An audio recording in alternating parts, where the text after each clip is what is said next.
जय सीताराम। सभी भक्त कैसे हैं? आशा करती हूँ कि आप सभी लोग अच्छे होंगे। प्रिया शास्त्री न्यू ब्लॉग में आप सभी का स्वागत है।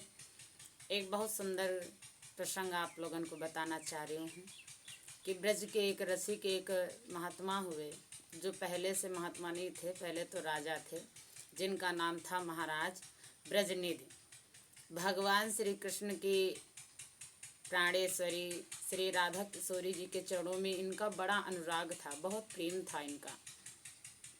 राजा होने के साथ साथ में अपना ज़्यादातर समय भगवान की भक्ति में दिया करते थे, राधा रानी की भक्ति में दिया करते थे और अपने इष्ट देवता, अपने कुल देवता और राधा रानी के चरणों में नित्य प्रतिदिन 5 पद समर्पित किया करते थे।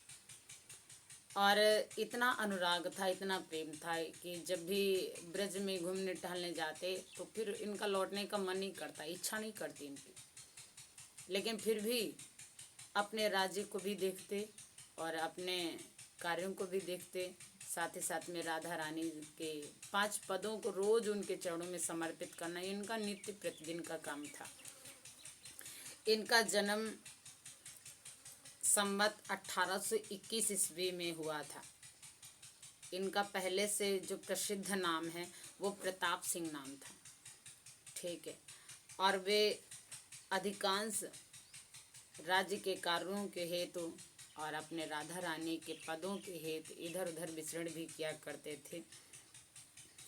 बड़ा प्रेम था, बड़ा अनुराग था।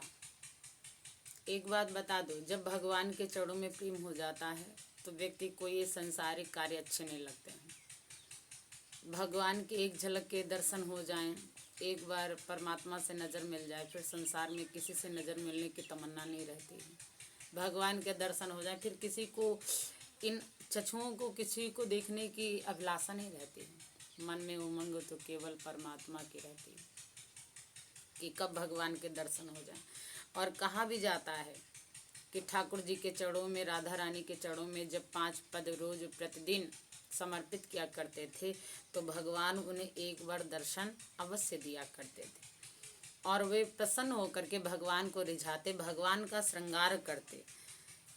और जब भी भगवान इनको दर्शन देते हैं तो ये कहा करते थे कि आज मैं अखियन को फल पायो।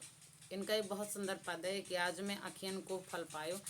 इस तथ्य से, इस वाक्य से प्रमाणित होता है कि मतलब कितना अनुराग था भगवान के प्रति। इन्होंने एक और भी पद लिखा है कि प्यारो ब्रज को ही सिंगार, प्यारो ब्रज को ही सिंगार, मोर पखा अरु लकुट बांसुरी, गर गुंजन को हार, प्यारो ब्रज को ही सिंगार, बन बन गोधन संग डोली वो गोपन सो कर यारी, सुन सुन के सुख मानत मोहन ब्रजवासिन की गारी, विधि शिव शेष सनक सा नारद जी, जाको पार न पामे, ताको घर बाहर ब्रज सुंदर, नाना नाच नचामे, प्यारो ब्रज को ही सिंगार। ऐसो परम छबीलो ठाकुर, भगवान को जब रिझावे तो ऐसे बोलते कि ऐसो परम छबीलो ठाकुर, कहों काहि नहीं भावे, ब्रजनिधि सोई जानी है यह रस, जाहि श्याम अपनावे,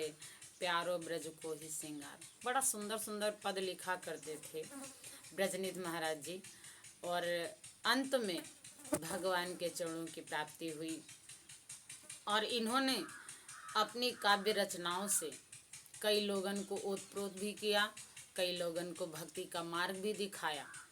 तो भगवान की भक्ति करने के लिए किसी समय की आवश्यकता नहीं होती, परमात्मा का नाम तो हर समय लिया जाता है। महाराज ब्रजनिधि का देहांत कहा जाता है कि भक्ति नाम लेते हुए, राधा रानी जी का नाम लेते हुए इनका देहांत हुआ। और तो और संघर्ष जीवन में बहुत रहा, लेकिन फिर भी भगवान की भक्ति नहीं छोड़ी। अंत में परमात्मा के चरणों में प्रीति लगी रही और भगवान के परम धाम को प्राप्त हो गए। तो इस प्रकार से ऐसे हमारे महान पुरुष हुए, महान साधु संत हुए, जिन्होंने अपना सर्वस्व परमात्मा के चरणों में समर्पित किया है। तो ऐसे संतों को, ऐसे महात्माओं को मैं सत्संग नमन करती हूँ।